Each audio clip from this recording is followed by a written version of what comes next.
जन्नज्जमित्रमः आरोहणोत्तरान्दिवम् रुद्रोहं मम सूर्य हरिमाञ्जनादय सुतेषु मे हरिमान् रोपणाकाशुरध्वनि अथो महालक्ष्मीषु मे हरिमान् विदध्वनि उदगायमादित्यः इष्टेन सहनाथः विशन्तं मम रन्धयन् ओ अहं विषत्तोरथम् भास्कराय विद्महे महत्विद्याय धीमहि तन्नो आदित्यः प्रचोदयात् स्वाहा विक्रमसूर्यभानुखगोषहिरण्यगर्भमरीत्यादित्य सवित्रोक्तभास्करेभ्यो नमः स्वाहा श्री सूर्यनारायण परब्रह्मण इदं मम ॐ आभिज्ञेभ्यर्यद्रोणघोरमाप्यायय हरिभो वर्धमानः यदा स्तोत्रभ्यो महि गोत्रारुजासि निष्ठभायो रथभेस्य नमः ब्रह्म प्रावादित्वदन्नो मासीत् ॐ शान्ति शान्ति शान्ति గోవిందా గోవిందా. ఈ అరుణ హోమం అంతా పూర్తయిందండి. ఇప్పుడు శ్రీ మహాలక్ష్మి హోమం ఒక్కటి ఉంది. అమ్మవారికి ప్రధాన హోమం కాబట్టి దీంతో పూర్తవుతుంది. చిన్న ఒక్క మాట చెప్పేసి నేను లక్ష్మీ హోమం ప్రారంభం చేస్తాను. సూర్యుడి గురించి ముందు చెప్తున్నాను హోమం ముందు. ఇంకొక మాట చివరిలో సూర్యుడి యొక్క గొప్పతనం గురించి అంటే స్తోత్రం చేశాం కాబట్టి శ్రీ సూక్తానికి కూడా అమ్మవారిని స్తోత్రం చేస్తుంది. మొత్తం 16 ఋతువులతో వేదం తర్వాత ఫలశ్రుతి చెబుతుంది. నువ్వు నిన్ను అభిషేకం చేసి మంత్రాలతో పారాయణ చేస్తే ఆరాధన చేస్తే నువ్వు ఇస్తావమ్మా అని చెబుతుంది. అలాగే అరుణానికి హోమం అయింది కాబట్టి ఫలశ్రుతి చెబుతాను అన్నమాట. ఆ సూర్యనారాయణ మూర్తి ఏమి ఇస్తాడంటే ఇందాక ముందు ఒకసారి చెప్పాను. ఇక్కడ మనకి హైదరాబాద్లో డాక్టర్ ఏవి రమణారావు గారు మన గురువు గారి శిష్యులు, మన శివానందమూర్తి గురువు గారి శిష్యులు, ఆయన బస్పాడు రమణ గారి కూడా శిష్యులే. వారు ఏదో అక్కడ మిక్స్ దాంట్లో కాలేజీ మన హాస్పిటల్లో ఆయన పనిచేసి రిటైర్ అయ్యారు. చాలా పెద్ద డాక్టర్ ఎంపీ. అయితే ఆయన రిటైర్ అయిన తర్వాత హోమియో వైద్యం ఏమిటో చూద్దామని చెప్పి లండన్ వెళ్ళి 5 సంవత్సరాలు చదువుకుని వచ్చారు. మన గురువు గారు ఆరాధన చేస్తూనే ఉన్నారు. గురువు గారికి కూడా వస్తూ ఉంటారు. వారు ఆ ఇంగ్లీష్ హోమియో కూడా చదువుకున్న తర్వాత ఆయన ఏమనుకున్నారంటే ఈ ప్రజలందరినీ రక్షించడానికి ఏదైనా మంచి మందు ఇద్దాం. ఇప్పుడు క్యాన్సర్ అనే వ్యాధి చాలా ఎక్కువగా వస్తోంది, వీటి మీద నేను మందు ఇద్దానని సంకల్పం చేసి దీక్షగా పెట్టుకున్నాను. ఆయన గదంతా కూడా గురువుగారు ఫోటోలు పెట్టుకుంటారు. ఆయన ఎవరైనా వస్తే ఆయన మందు ఇస్తూ ఉంటారు. క్యాన్సర్కి ఇస్తానికి వేరే దేనికి ఉన్నాయి.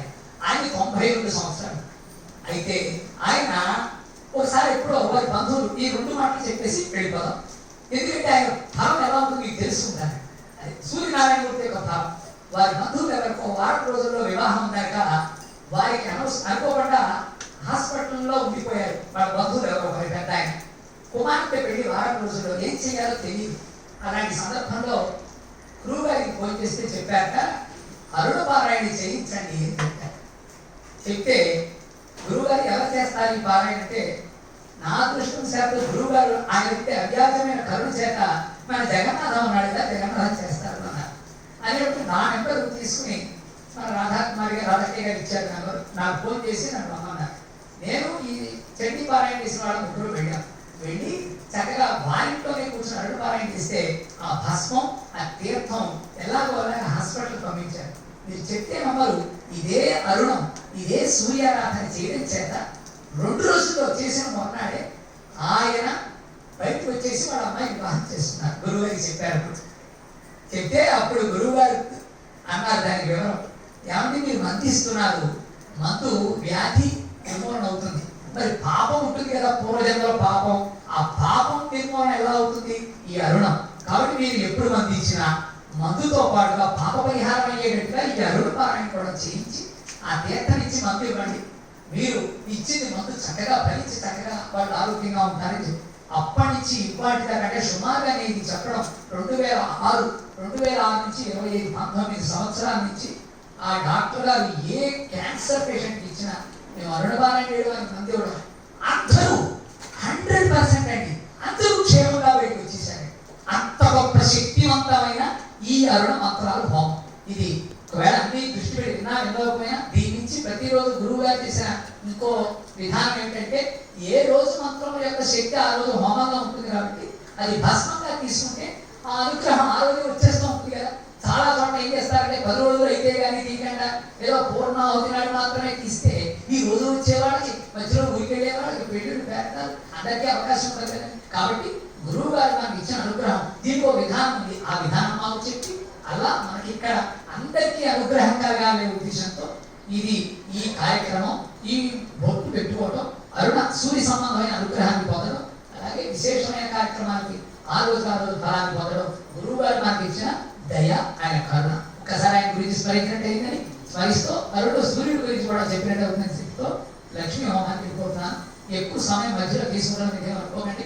ఏం చేస్తున్నామో, ఎందుకు చేస్తున్నామో ఫలితం తెలియకపోతే ఏదో టేబుల్ ఎక్కడికి మనకి తేడా ఏముంటుందండి. నన్ను ఒక్కసారి అంటే భావన ఎక్కువ చేస్తారని, అంటే సెల్ ఫోన్ ఎక్కువ చూడకుండా అది పక్కన పడేసుకుని కదా దృష్టి ఇక్కడ పెట్టుకుంటారు, 2 గంటలే కదండి అని ఆ ఉద్దేశంతో భావన ఎక్కువగా కలగడం కోసం దాని గొప్పదని చెప్పాను తప్ప టైం తీసుకుందాం అన్నారు.